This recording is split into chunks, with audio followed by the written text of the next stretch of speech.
On behalf of Congress of North American Bosniaks, I would like to welcome you to Genocide Scholars panel discussion on Bosnian genocide and its aftermath. This year marks the 25th Srebrenica genocide anniversary. 25 years later, and we are still in genocide denial phase. In the next hour or so, we are going to hear about Bosnian genocide denial and triumphalism in post-war Bosnia and Herzegovina, about Srebrenica genocide in context of other war crimes committed in Bosnia and Herzegovina, and reflect on ICTY legacy and importance of collected material evidence, testimonies, and archives. The panel moderator is Dr. Adna Karamehic-Oates, Associate Director of Bosnia Memory Project at Fontbonne University, St. Louis. Thank you for tuning in. Okay, I think we'll go ahead and then start. I think we're ready to begin with our discussion. My name is Dr. Adna Karamehic-Oates. I'm with the Bosnia Memory Project at Fontbonne University. I'd like to welcome everyone that's watching this online discussion titled Bosnian Genocide and its Aftermath. And I would also like to welcome our speakers today, who are three eminent scholars on the subject. We have Dr. Ann Gilliland, Dr. David Pettigrew, and Dr. Holly Levitch. And in a few moments, I will say a few words about each of them. But first, I'd like to begin by setting the context within which we're having this discussion. It is 25 years since Bosnian Serb military, police, and paramilitary forces systematically executed more than 8,000 Bosniak men and boys and deported over 25,000 women and children from the so-called UN safe zone in Srebrenica. And 25 years later, even though we have rulings from the world's most esteemed international courts, even though we have expert and DNA evidence, and most importantly, even though we have the testimonies of witnesses and survivors, denial of what happened in Srebrenica persists. It persists not just in the Balkans, in Serbia and the Republika Srpska in particular, but it also persists in global spaces and the media. For those that survived the genocide in Srebrenica and the egregious war crimes in places such as Prijedor and many other places throughout Bosnia, and for the families of victims of those crimes, this active denial of established historical fact invalidates all their trauma, what they experienced, what they remember, the people that are missing from their lives. Day by day, through this active denial of genocide, there's an attempt to revise and rewrite that history. And this makes one wonder if what has been established as historical fact through courts of law can be rewritten. Has anything really changed from 25 years ago? Have we learned nothing? So in this moment, countering, therefore, the narrative of genocide denial in politics, in culture, in media, and in academia is more critical than ever. Making sure that the voices of survivors and witnesses is heard is more important than ever. And that's one of the missions, and the central mission, actually, of the Bosnia Memory Project that I work with. Because in St. Louis, where the project is based, we have the largest community of Bosnians living outside of Bosnia.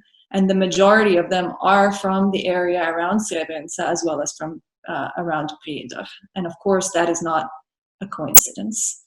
Since the project was launched about 13 years ago, we have been collecting and preserving the stories of Bosnians in St. Louis, recording our interviews with them in order to facilitate and inform future research on genocide and on Bosnia. And even though these interviews often resurface the pain and the suffering of the people that we talk to, they do want to tell their story. They don't want their story to be forgotten. They don't want the story of Srebrenica, of Prijedor, and of Bosnia to be forgotten. So turning to our panel today, we have three scholars who have very deep knowledge of the history of genocide in Srebrenica and Bosnia, and who in their own fields in different ways are all contributing to preserve and defend the truth about what happened. We have Dr. Ann Gilliland from the University of California, Los Angeles, where she's the Associate Dean for Information Studies in the School of Education and Information Studies, as well as Professor and Director of the Center for Information as Evidence. Dr. Gilliland's work addresses record keeping and archival systems and practices in support of human rights and daily life in post-conflict settings, especially among displaced and diasporic populations. We also have Dr. David Pettigrew, who's a professor of philosophy at Southern Connecticut State University in New Haven, where he created and teaches a course titled An Introduction to Holocaust and Genocide Studies. Dr. Pettigrew is a member of the steering committee of the Yale University Genocide Studies program and lectures and writes about the genocide in Bosnia. And finally, we have Dr. Holly Levitch, an anthropologist and genocide scholar who's based at RMIT University in Melbourne. He's the author of the award-winning book Places of Pain, in which he describes the effects of genocide on the local communities in Bosnia and in the diaspora. So to begin our panel, I'm going to start with you, Dr. Gilliland. You have been involved in research and archival development in Bosnia and Croatia for over a decade. Can you tell us more about that work, and particularly as the 25th anniversary approaches, how do archives play a role in countering the narrative of genocide denial? Well, I thought today that I would focus on the work that has happened with the ICTY archives. This is based on work that Haris and I have been doing together, thinking about what it means to archive genocide, and more specifically contemplating the roles that the archives created by the ICTY could play 25 years after the genocide in Srebrenica, and moving forward in the lives of survivors and future generations of the Bosnian diaspora. So actually what I thought I would do, since time is short, is provide a little bit of background about the ICTY archives, and then simply introduce as I go a few questions and new directions that have come up in our own work that maybe we'll be able to discuss a bit further later. The International Criminal Tribunal for the former Yugoslavia, the ICTY, was established in The Hague on May 27th in 1993, when the United Nations Security Council adopted Resolution 827. The ICTY closing ceremonies took place on December 31st, 2017, and today any residual activities are the responsibility of the International Residual Mechanism for Criminal Tribunals.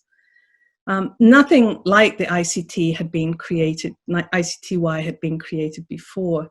According to its own website, it irreversibly changed the landscape of international humanitarian law, provided victims an opportunity to voice the horrors they witnessed and experienced, and proved that those suspected of bearing the greatest responsibility for atrocities committed during armed conflicts can be called to account, which was an optimistic statement about the ICTY.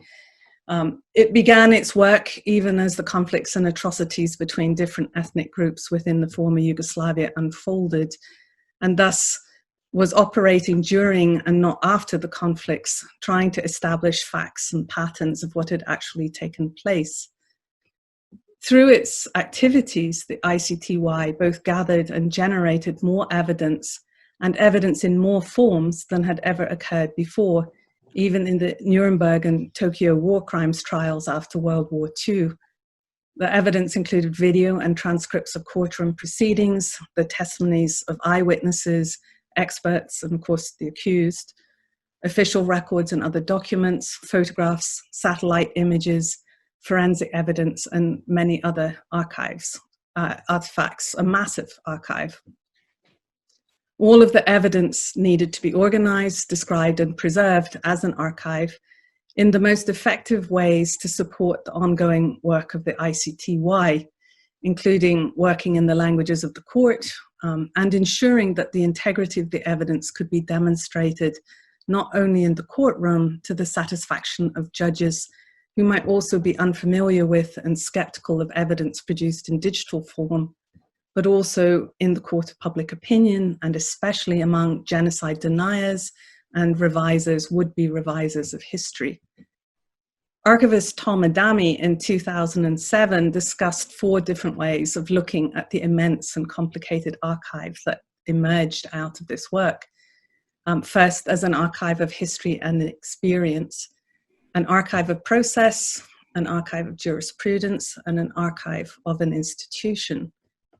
Other commentators viewing the archive from a legal perspective have referred to it more narrowly as a legal archive and a legal memorial. But it's important to recognize that the archive has to be more than any of these designations. It must be deemed trustworthy, secure, and relevant by survivors, perpetrators, scholars, and many others. It has to be able to support the hope and expectations of those who've lost loved ones or whose loved ones remain missing, and also to support them when the archive cannot provide that hope or reassurance. And as such, it is also an archive of affect, very much connected to living and intergenerational memory, with a continuing emotional resonance and connection to Bosnian communities worldwide. The archive, unlike the legal proceedings that led to its creation, never comes to an end. An archive is an organic entity.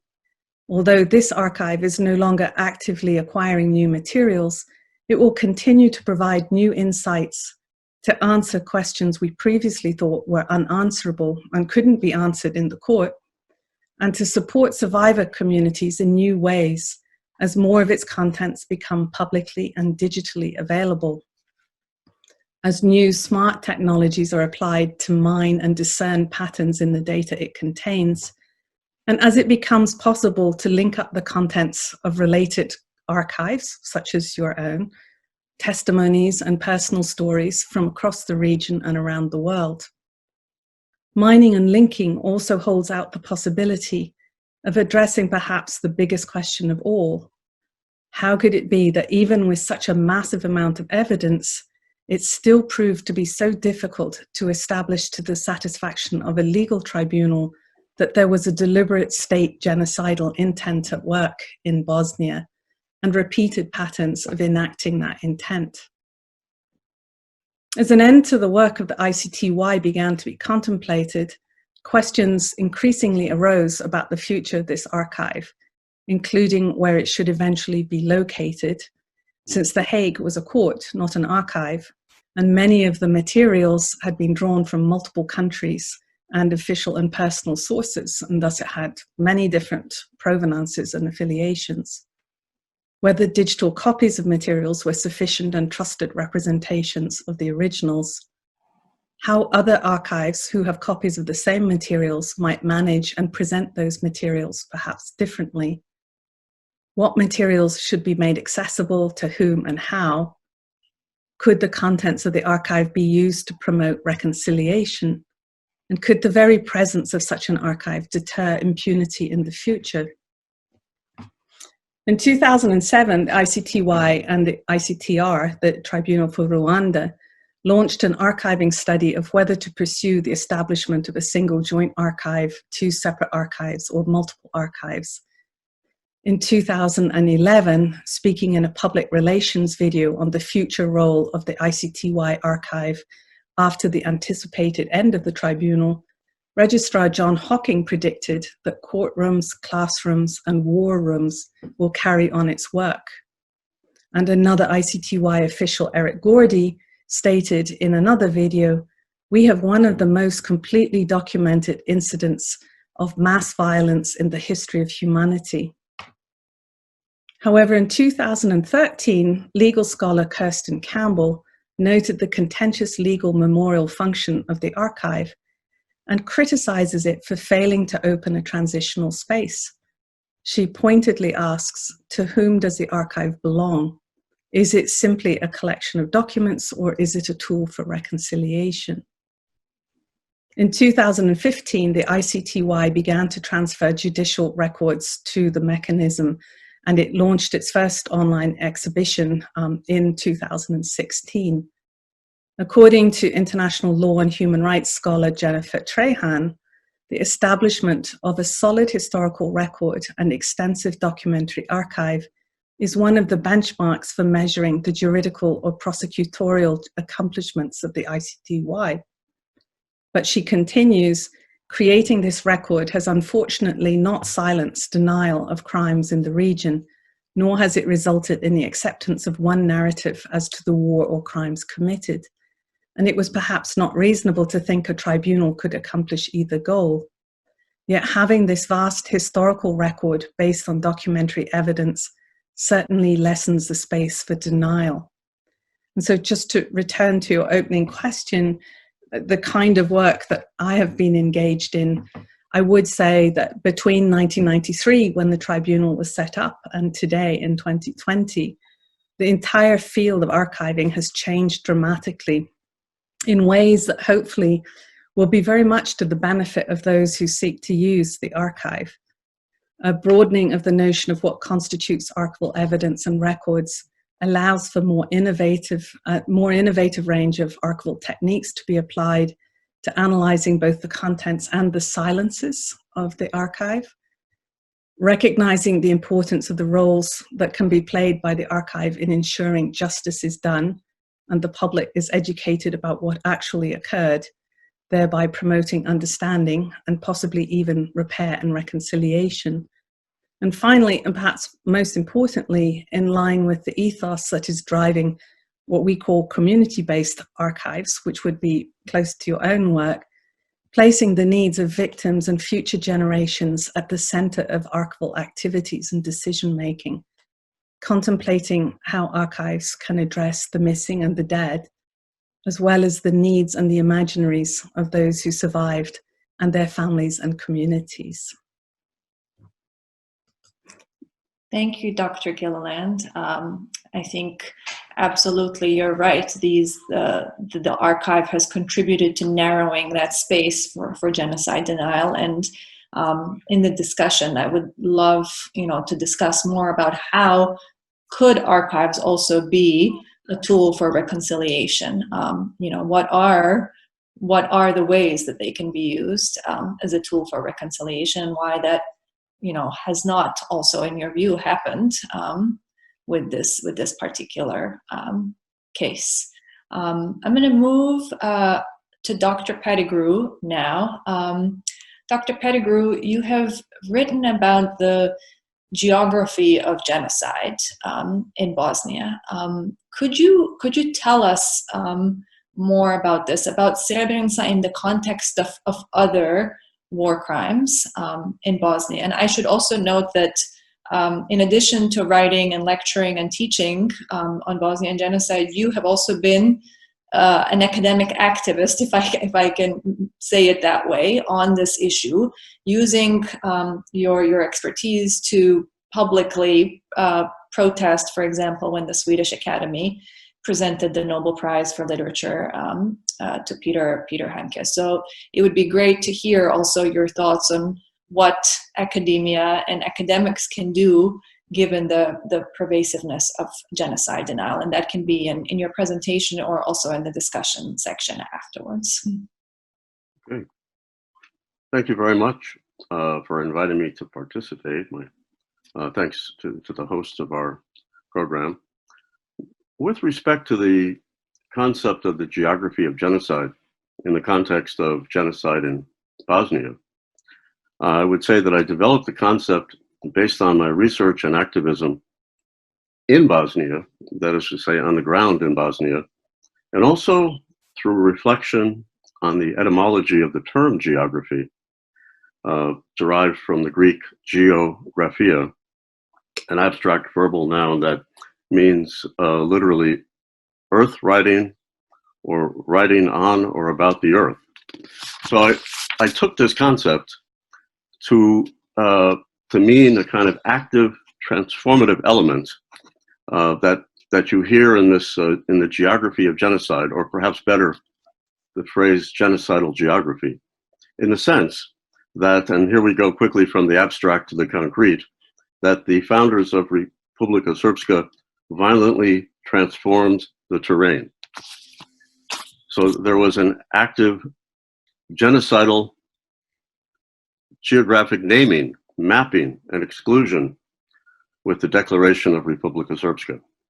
There was a linguistic violence in the name Republika Srpska, implying that in the previously multicultural space, only Serbs were welcome.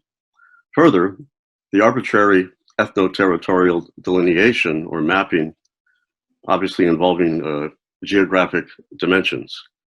With the declaration of Republika Srpska in January 1992, the founders were already taking every possible measure to render the entire territory ethnically homogeneous through murder, terror, and forcible displacement. So it was an eliminationist, exclusionary geography. It should not escape our attention that the recognition of Republika Srpska at Dayton in November 1995 was in effect a reward for a successful genocide. As a genocidal geography, Republika Srpska has been a lethal, exclusionary phenomenon. My second thought about this geography of genocide really comes from Raphael Lemkin's description of genocide as a two-phase process. One, the destruction of the national pattern of the oppressed group. The other, the imposition of the national pattern of the oppressor. So for Lemkin, genocide, in addition to the murder of the targeted group, had this cultural dimension. The violent erasure and replacement of the culture of the targeted group. And the genocidal geography of Republika Srpska conforms to Lemkin's model. For example, the landscape was violently transformed through the destruction of mosques and the subsequent construction of new churches, in some cases upon the ruins of the mosque. For example, a church was constructed on the ruins of a mosque in Divic in Zvornik municipality, and a church was constructed on the property of Fatu Orlovic in Konjevic Polje without her permission, which should be removed according to a recent legal judgment. And a church was constructed without permit in a Muslim village next to a secondary mass grave and looming over the Srebrenica Memorial Cemetery. These have been termed spite churches by Paulina Janus, a Polish journalist. Further, in this kind of cultural genocide, Republika Srpska has attempted to declare Serbian its official language, and where possible, it has installed exclusively Cyrillic road signs. In some cases, the names of towns have been changed. One example was Foča, which was changed, at least temporarily, to Srbija. To conclude this second point, I want to address another dimension of the genocidal geography in Republika Srpska that involves an imposition of a false cultural narrative, a betrayal of the truth. This involves the installation of plaques, statues, memorials glorifying war criminals. For example, the plaque for Ratko Mladic on Vratsa Hill above Sarajevo, the dormitory named after Radovan Karadzic in Pala, statues for the soldiers of Republika Srpska at the site of the Ternopilje concentration camp and in the center of town in Visegrad. A law has been passed in Republika Srpska permitting memorials for heroes of the War of Liberation. So, and as the culture of the oppressor is imposed in this sense, Republika Srpska has pursued a policy of the suppression or outright prohibition of memorials for the victims. The word genocide was removed from a memorial in a private Muslim cemetery in Visegrad. And there was an initial plan to raise the ruins of a house in which 59 women and children and elderly were murdered, erasing evidence of the crime and the only existing memorial to the victims. Survivors have been prohibited, at least until now, of creating any sort of memorial at Ormarska or at Ternopil concentration camps. So this second phase, in Lemkin's terms, is a suppression of cultural memory, a genocidal geography that transforms the world, erasing the targeted group and the evidence of the crime, as I said, betraying the truth. This glorification of war criminals has served as a form of psychological torture and intimidation, preventing former residents from returning to their homes in Republika Srpska, homes from which they were expelled by atrocities that have been judged to be war crimes. So in this way, Republika Srpska continues to achieve its founding goal of ethnic homogeneity. I'd like to conclude my remarks in a third part in which I reflect on the prohibition of memorials as a human rights violation, and also as the glorification of convicted war criminals as a form of genocide denial that demands a response from the international community. The glorification of convicted war criminals heroizing heinous atrocities is a form of genocide denial, since it suggests the atrocities were neither genocide nor a crime of any kind, but rather virtuous. Perhaps this form of denial is similar or precursor to what Professor Holly Levitch has identified as triumphalism, or the very celebration of genocide, also a mode of denial. But what's important is that Greg Stanton has identified genocide denial as a 10th stage of genocide, in which is the surest indicator of further genocidal massacres.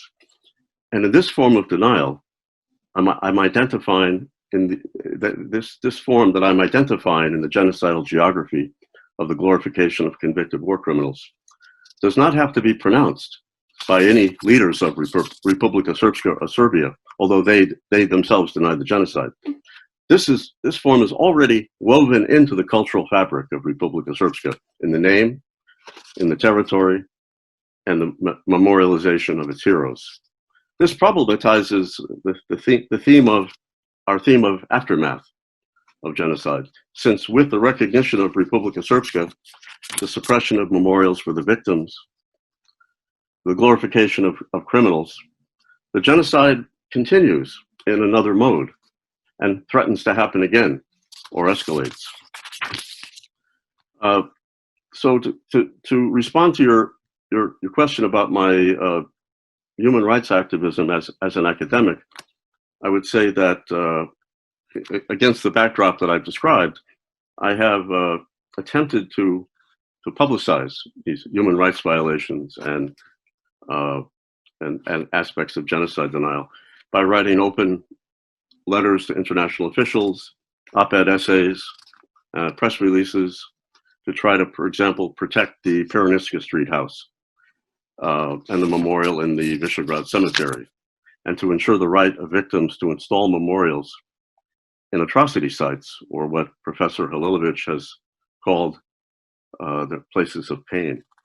And in this process, I've also gone to the sites to try to draw media attention and support local survivors. Now, most recently, I've been researching and have called publicly for the High Representative to use his bond powers to implement national laws in Bosnia against genocide denial and the glorification of war criminals. Such laws would build on the European model based on the European Union Framework Decision in 2009 and on laws in Switzerland and Belgium that understand genocide denial as a form of hate speech that re-traumatizes the survivors who are vulnerable and need to be protected from such trauma. Such laws in Bosnia, I've been arguing publicly, would be part of a response to the geography of genocide in Republika Srpska and to the aftermath of genocide in Bosnia. Thank you, Dr. Pettigrew. I think your presentation, particularly the point about triumphalism, really sort of transitions us very well into Dr. Holly Levitch's presentation as well.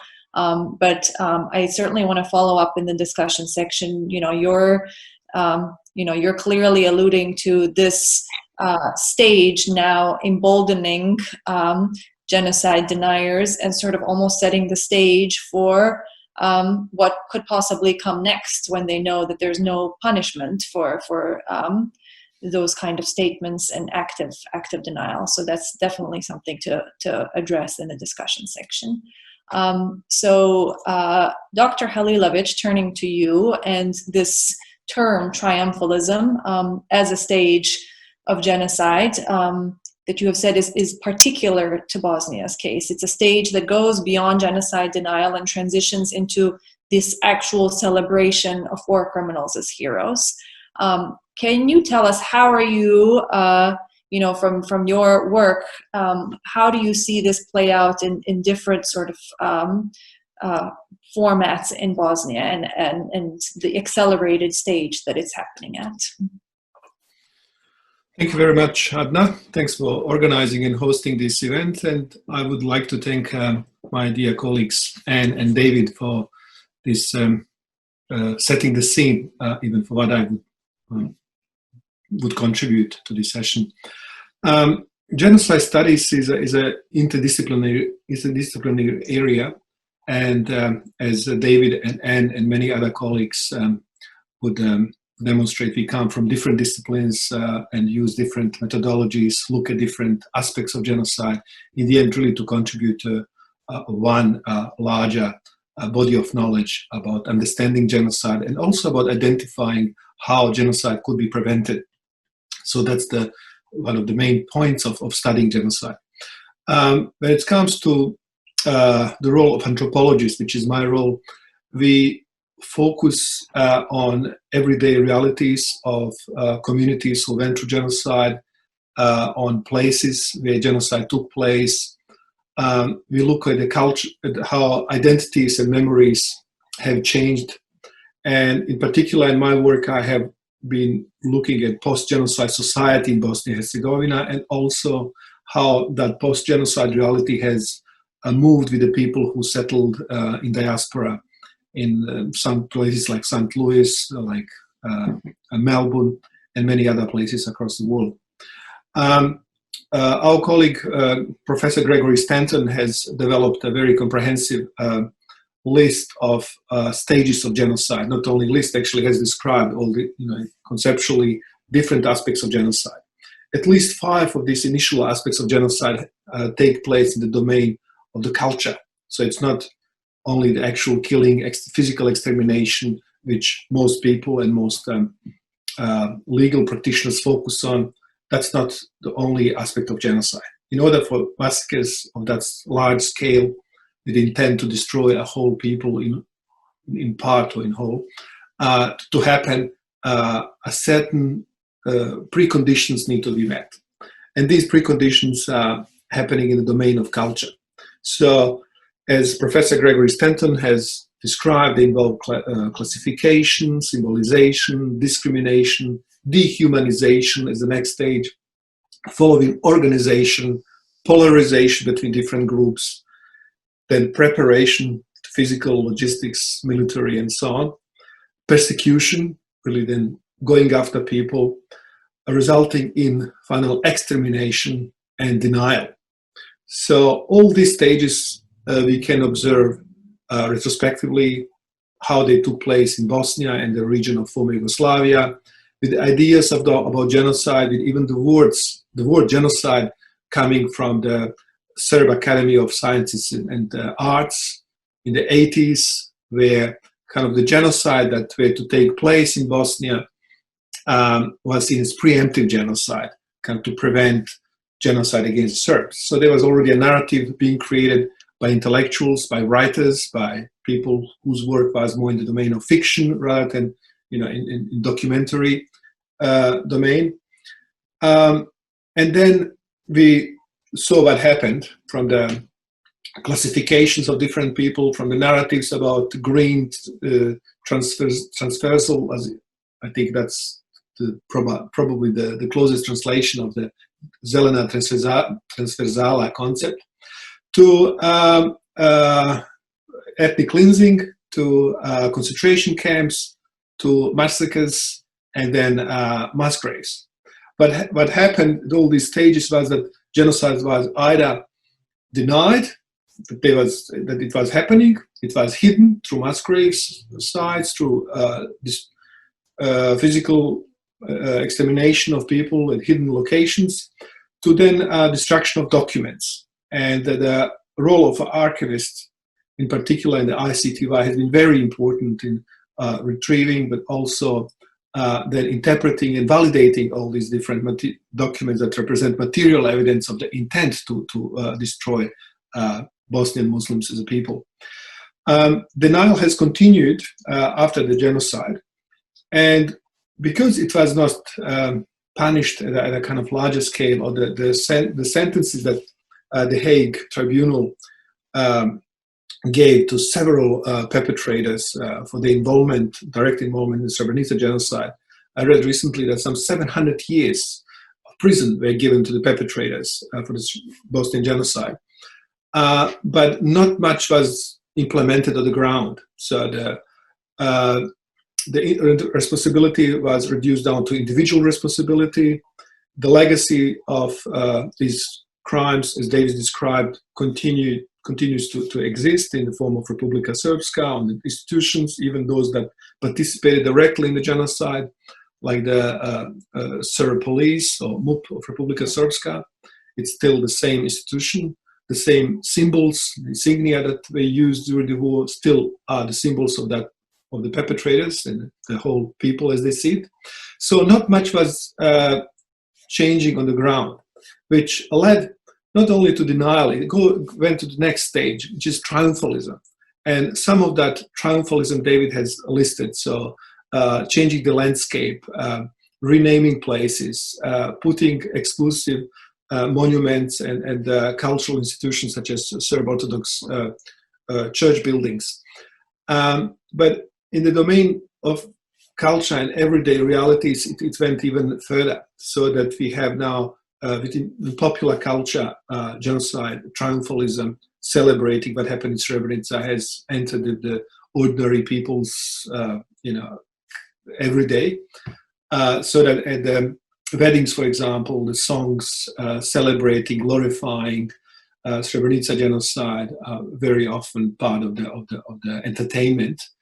At the sports matches, the big soccer matches, there's regularly a big banner, not only of the perpetrators' pictures, calling them heroes, but also something that directly glorifies Srebrenica, like the known Nožica Srebrenica, Srebrenica knife wire, which rhymes, but really also kind of picks the symbols of the genocide, with the wire representing a wire that was used to tie people's hands before they got shot at Srebrenica.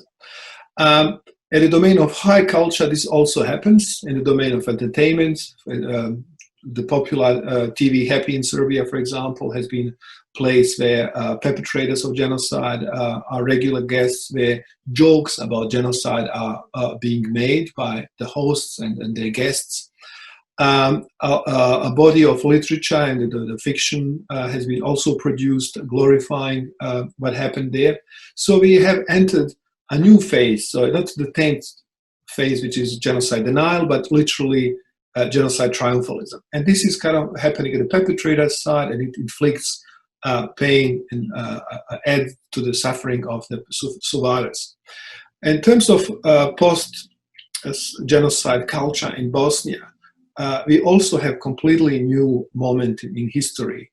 We have collective burials of victims involving sometimes up to 700 and 800 individuals being buried on one day. In one day, on a kind of large scale, almost industrial scale, where victims are put in the ground in the same hour, which is a completely different experience for Bosnian Muslims, who represent the victims, because burials in Muslim traditions take place completely differently. Then we also have partial burials, namely victims after being shot and hidden in mass graves, and then reburied multiple times. Not actually reburied, like moved from side to side, like just to hide the evidence by perpetrators. So the human remains have been spread across several mass grave sites, across several areas, which led to body parts, literally bones, being mixed. And only through forensic evidence using DNA matching method where the scientists able to match the identities of the survivors with those of the who perished. Well, but that process has been ongoing, and in most cases, only a part of skeleton would be identified, and then the survivors, the families, are given the choice to bury partial bodies or to wait until there might be more human remains discovered.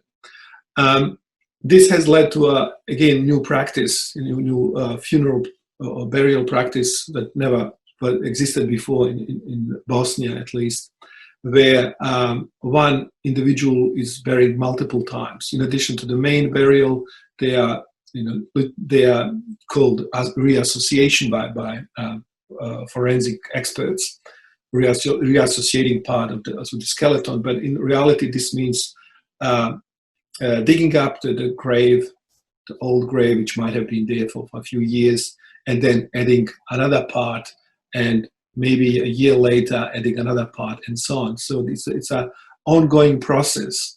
And even with burying the victim, having a headstone, it does not mean closure for the survivors. This has impacted on the culture of what it means to bury a person, what constitutes a person. So does a skeleton without all parts, like without skull, for example, does it constitute a person?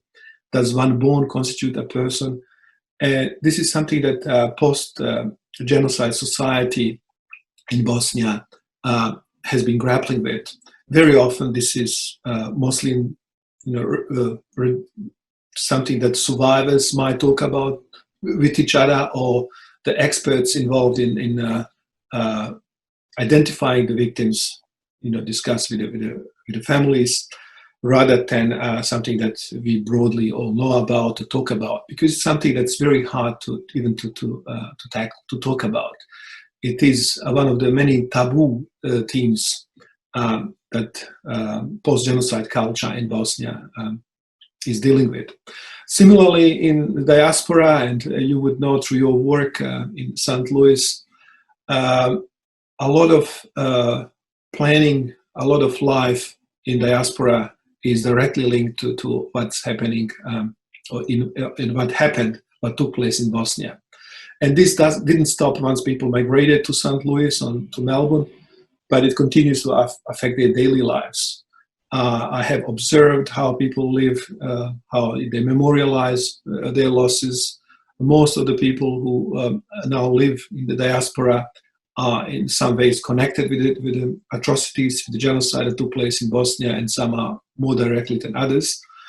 I have observed how people who work now, who are, have careers in St. Louis or in Melbourne, how they plan their holidays for the month of July, not to go to have nice time out there in the Balkans or on the Adriatic coast, but actually to be able to participate in the collective burial of the victims in case their loved ones get identified sometime.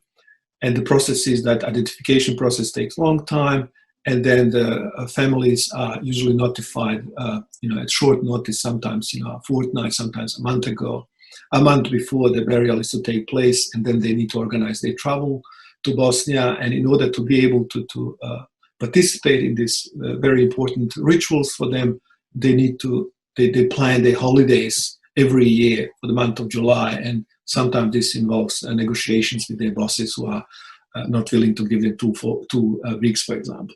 So all this is what my work and work that Ann and David and many of our colleagues are looking at, but it just points to the very complex process that genocide and the aftermath of genocide involve. And it does not stop with the killings, it does not stop with the ICTY rulings, it does not stop with having a cemetery and even having a museum or memorial, but it continues to affect families and survivors, and this has also gone now across more than one generation. It has become truly transgenerational trauma and also transnational, because it does not happen only within the borders of the state of Bosnia-Herzegovina, but it extends to places like Melbourne, St. Louis, Atlanta, Vienna, Stockholm, so places that are far away from Srebrenica, far away from Visegrad and Prijedor and Vlasenica, and many other places in Bosnia where the killings took place, but where survivors now live and continue to live post-genocide culture in their everyday lives. So I'll pause here, but I would be very happy to get back to talking what happens both in local communities in Bosnia and in the diaspora communities. Once we get David and Ann to say a few words, probably more. Thank you. Thank you, Dr. Holly Levitch, and I think that was a really poignant way of describing how it's continuing to affect daily life. I think we see that in St. Louis as well, also among the young people who are, also may have not, grown up in Bosnia, but are very much impacted by the experience of their family members and are seeking, more information and want to know more. And, it kind of seeps down into their everyday life as well, that they need to know that history and the way that it has affected them. So very much appreciate those comments. So we have time now for a discussion. So I'm gonna actually open it up and maybe turn it back over to Dr. Gilliland to see if there's anything, Dr. Gilliland, that you would like to respond in terms of what Dr. Pettigrew, Dr. Holly Levitch have said, anything you want to ask them about, and we'll do this kind of round robin with all three of you. I want to thank them for their very compelling discussions. And I think one of the things that's really, really important, speaking as an archivist to those comments, is that the archives has to be working in parallel with all of those aspects. So the archive, as I mentioned earlier, it's a living entity. It has to move, it has to continue to document. That landscape of genocide has to be captured inside the archive. That transnational, transgenerational trauma also has to be captured. It has to be documented, and the archive has to speak back to those different generations as well. And it's going to have to speak in different ways, I think, to different generations and generations who've grown up inside different cultures as well, which is the result of diaspora. I think you asked earlier about why or why not the archive might support reconciliation. And I think there are several factors we've got to think about. We have to think about making that known, the massive amount of knowledge that we do have, but not stop accumulating more knowledge over time, which is why a project like yours is so incredibly important. We are still doing massive amounts of analysis of what happened during the Holocaust, and we have a lot more data today about what happened in Bosnia. We have to think about issues of trust. The archive has to be trusted. It cannot be a player in reconciliation if people deny the integrity of the material in the archive, or indeed the motivations of the archivists. As Haris said, archivists play a really important role in interpreting and validating contents. We have to make the material accessible. If people don't know it's there, they won't believe it. They won't know that it's there. It needs to be accessible digitally and physically, and it has to be built into education. It has to be built into what children learn in school and what they learn in university through curriculum. It has to be exhibited for the public, and the communities have to participate in the archive. They need to have ownership in the archive as well. And I think finally, it's an issue of time as well. I think, reconciliation can't be forced. It comes in its own time, unfortunately. And as we move away generationally, attitudes change. People may be more prepared to accept information they would not have accepted in the past. And we also know that with new technology, we can actually prove things we couldn't prove easily before. Some excellent points, Dr. Gilliland. Yes, I think you're absolutely right. Ownership over the archive, integrity, and trust in the archive are critical, but more than anything, the time. And I don't think, I don't know that we're there quite yet with Bosnia, as Dr. Pettigrew and Dr. Holly Levitch discussed. Dr. Pettigrew, is there anything you would like to query Dr. Gilliland and Dr. Holly Levitch on, or respond to anything that they have said? Well, I have maybe a question that relates to the ICTY. I don't know if it's really as much about the archive as it is about its failure to achieve part of its mandate. But could I just preface that by mentioning you mentioned that I wrote a statement that was delivered to the Swedish Academy at a protest, I think the night before Peter Hanke received the Nobel Prize in Literature. And that was an astonishing moment when someone who denies the genocide and has sided with Serbian ultranationalism would receive such an international honor. As a member of the presidency, Mr. Komšić, said that it would be unthinkable that someone who denies the Holocaust would receive the Nobel Prize. So this was it's still astonishing. I remember about a year ago, I was asked in an interview about who I thought the main allies were of Republika Srpska, and I responded in a kind of normal way, where I'd say, well, this would be Serbia and Russia, and I recounted the collaboration to veto the resolution brought forth by the United Kingdom in 2015 to commemorate the Srebrenica genocide, and then the plaque that was erected in the so-called East Sarajevo to honor the Russian diplomat who voted no. It says "Spasibo za Ruskoye net." Thank you for the Russian no, and it's written in the Russian language.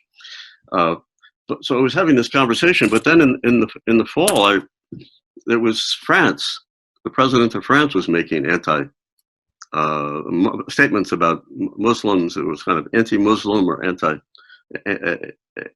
or Islamophobic, concerning Bosnia. And then we had the Nobel Prize presented to Peter Hanke, who denies the Srebrenica genocide. So I was asking myself whether this was possible, all this was possible because the ICTY has failed to establish convincingly a kind of perpetrator-victim narrative, as would be the case with the Holocaust. So that's what I was thinking about raising as our struggle against genocide denial. There's been an escalation of genocide denial, so the struggle has to also escalate. But you have the ICTY has very few genocide convictions, and most perpetrators have already been released, and others are released after serving 2/3 of their sentences. So the perpetrators in the heinous crimes in Foča involving rape as a form of as a crime against humanity, two of them have been released already. The third is eligible to be released this year.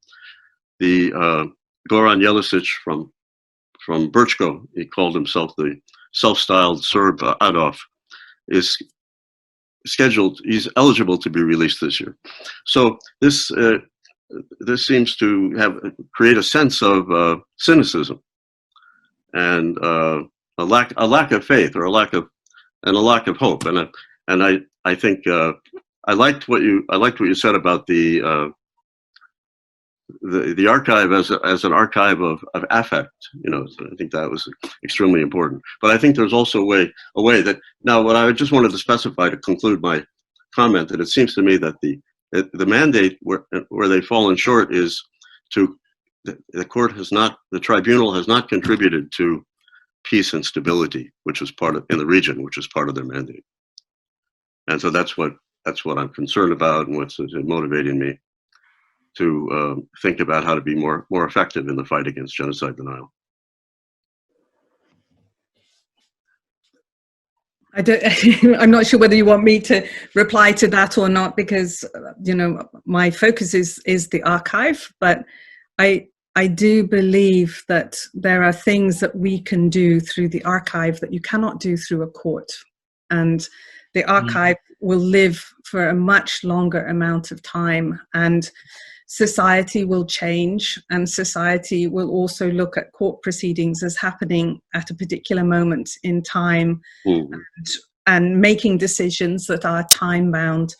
I think eventually what we must most be concerned about is how society looks at these crimes, even more than how a court looks at the crimes.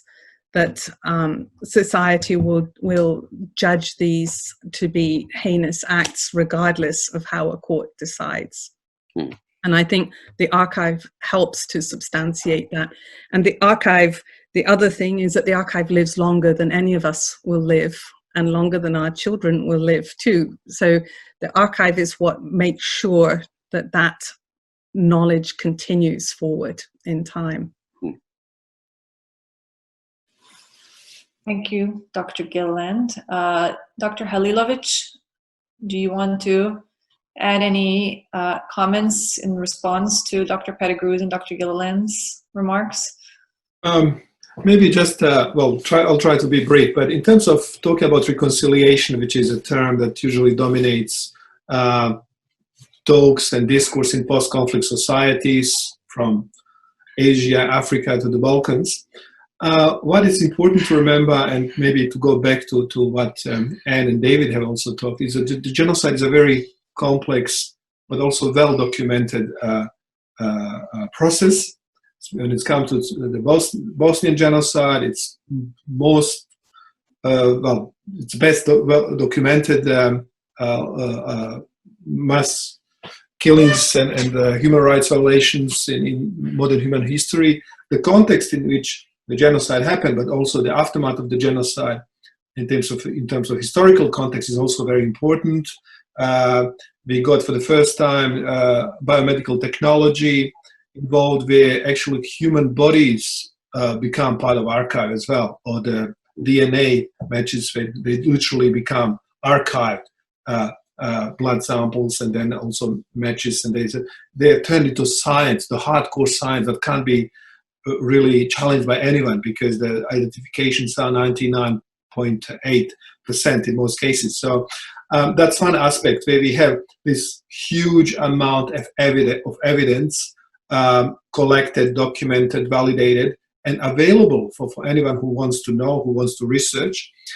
But at the same time, we have denial, we have triumphalism, we have high culture, like literature by Peter Handke, and most of his opus in the last 25 years has been about glorifying, denying, and kind of providing a platform for Milosevic and Serb nationalists, and kind of taking sides. We have all this high culture which is celebrating and denying genocide, and at the same time we have material evidence, scientific evidence, which proves what happened. So in order to move into kind of the domain of reconciliation, more of this evidence, of this scientific knowledge that's generated out there must be used, not only kind of stored away for individual researchers, but to make it accessible and to present it to the wider community, and also to enact laws that will make glorification of genocide not only that they are not very polite things to do, but they should be illegal. Once that legal framework is established, then politicians won't dare, or they wouldn't even need to go into the denying genocide and glorifying, that inside their supporters and, to polarize masses. So yeah, in a way, at different stages of genocide, still in the 25 years after genocide happened. And it's not only triumphalism, because triumphalism does lead to dehumanization and to polarization and to symbolization, and all these kind of initial stages of genocide. To talk about reconciliation, we really need to talk how to unmake genocide. And to unmake genocide is to go through different phases or stages of genocide and see how they are still present in post-genocide Bosnia. Very, very important point. Thank you, Dr. Holly Levitch. So we are getting very close to the end. So before I do a closing wrap up for our viewers as well of this panel discussion, I wonder if you want to add any sort of closing statements or lasting parting thoughts as the 25th anniversary is approaching. Dr. Gilliland. I think this is so important to remember what happened in Bosnia. The world is a very difficult place at the moment, and the world doesn't trust what it hears through the media. It doesn't trust what it hears through its leaders. And I think there's so much, there's still so much pain that that relates to what happened in Bosnia, but there's so much, I think, also that the rest of the world can learn from what has happened there. And really some of the wonderful scholars like David and Haris who are doing this work. Thank you, Dr. Gilliland. Dr. Pettigrew, to you.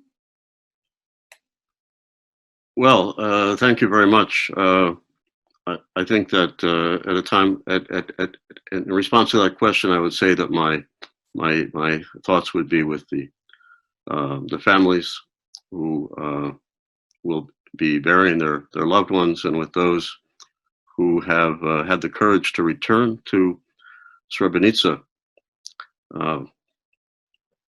and to face on a daily basis the denial and psychological intimidation. I think we need to do everything we can to support them. One of the young returnees told me that he faced severe discrimination, intimidation when he was in the public schools, but he refuses to leave Srebrenica. His father was found and identified, having been found in 5 different mass graves, and he feels that he's given too much, and he would never leave Srebrenica. So I want to support his courage and the courage of his friends who are able to stay and keep their hearts open. That telling the truth about genocide will lead to justice. Thank you, Dr. Pettigrew. And Dr. Holly Levitch. Thank you, Adna, and thank you, David and Ann, for your inspiring concluding words. What I would like to add, and kind of to reiterate, actually, is great respect for the humanity and resilience of the survivors, of the victims. There has not been one single act of revenge by the survivors, by those who lost their direct family members in the whole of Bosnia, which really points to the humanity of these people. At the same time, we should also reiterate that genocide is a universal crime. It's a crime against humankind. It does not affect only people who were killed or their immediate families. It does affect all of us, not us Bosnians, but also all humans, humankind, and especially scholars. We need to take lead and need to articulate that. Being universal crime, genocide also inspires other acts, other criminal acts or other genocides. Like Ann and David, I also teach genocide and Holocaust studies subjects or programs. And I remember being asked quite often how this is possible. Haven't we learned anything from the Holocaust? How could Bosnia happen, 50 years after the Second World War? What I responded once is that perpetrators also learned from other perpetrators. So the concentration camps in Bosnia were not just mimicking randomly what happened during the Holocaust. They were literally the same structures like factories, public spaces that could accommodate a lot of people. And the process was very much like what we saw during the Holocaust. The guy who was killing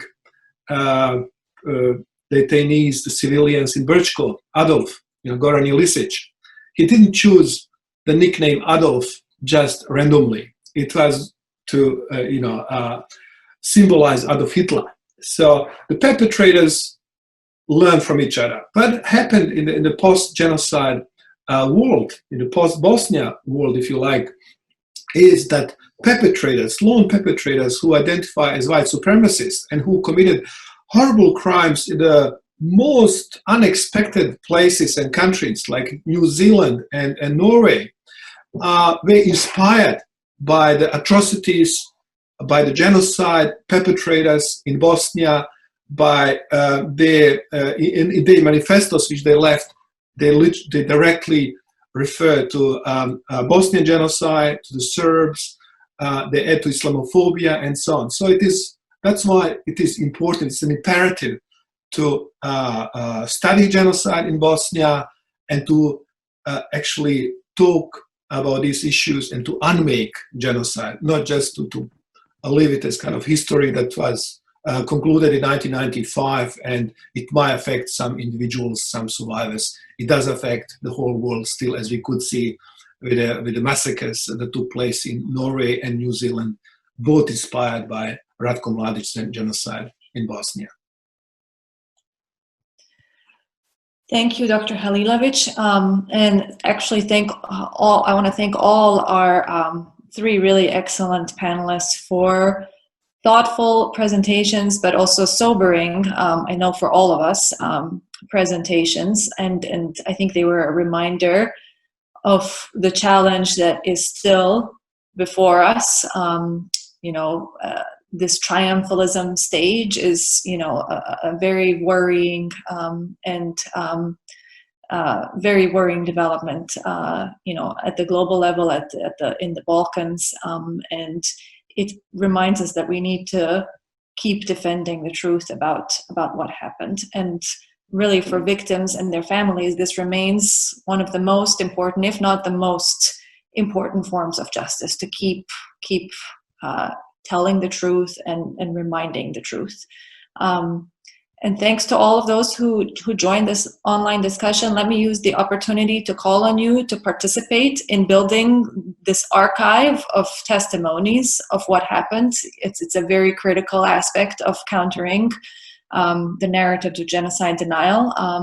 So I'd like to invite you to visit the Bosnia Memory Project website. We are collecting the oral histories, and we would love to hear your story as well. So please feel free to contact us and to offer to share your story. Thank you.